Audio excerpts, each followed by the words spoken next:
తొలి తెలుగు స్వతంత్ర వార్తాపత్రిక హితబోధిని. ఇయర్ వచ్చి 1913 మహబూబ్ నగర్ నుంచి ఇది వెలువడింది. ఇది బండారు శ్రీనివాస శర్మ అని ఆయన నడిపారు. బండారు శ్రీనివాస శర్మ అని ఆయన నడిపారు. బండారు శ్రీనివాస శర్మ అని ఆయన నడిపారు. బండారు శ్రీనివాస శర్మ అని ఆయన నడిపారు. బండారు శ్రీనివాస శర్మ అని ఆయన నడిపారు. మొట్టమొదటి పత్రిక 1913. దీని పేరు హితబోధిని. రైట్. పత్రిక నడపాలంటే పైసలు కావాలి. అది పత్రిక నడవది. పత్రిక నడవది, పైసలు కావాలి. మరి పైసలు కావాలని అంటే ఆ రోజుల్లో చెప్పాగా, చెడ్డ జమీందారులే కాదు, మంచి జమీందారులు కూడా ఉండేవారు.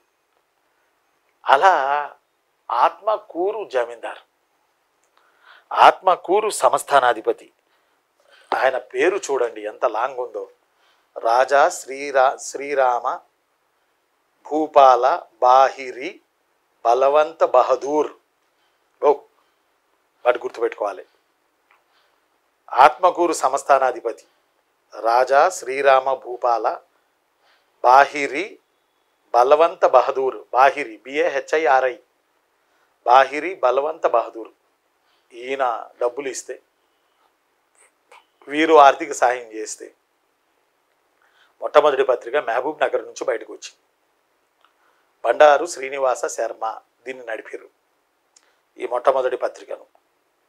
1913 తెలంగాణ స్టేట్లో తొలి తెలుగు స్వతంత్ర వార్తాపత్రిక.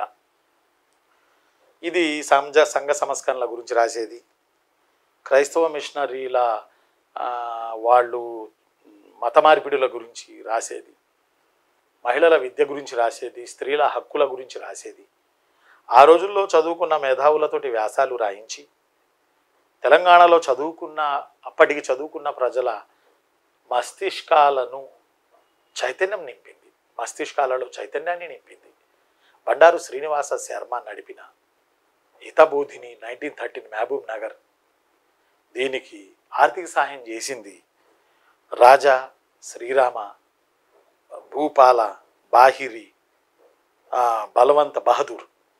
రాజా శ్రీరామ భూపాల బాహిరి బలవంత బహదూర్. మొత్తం పేరు ఒకటేరా. రాజా శ్రీరామ భూపాల బాహిరి బలవంత బహదూర్ అని ఆయన ఆర్థిక సాయం చేసింది.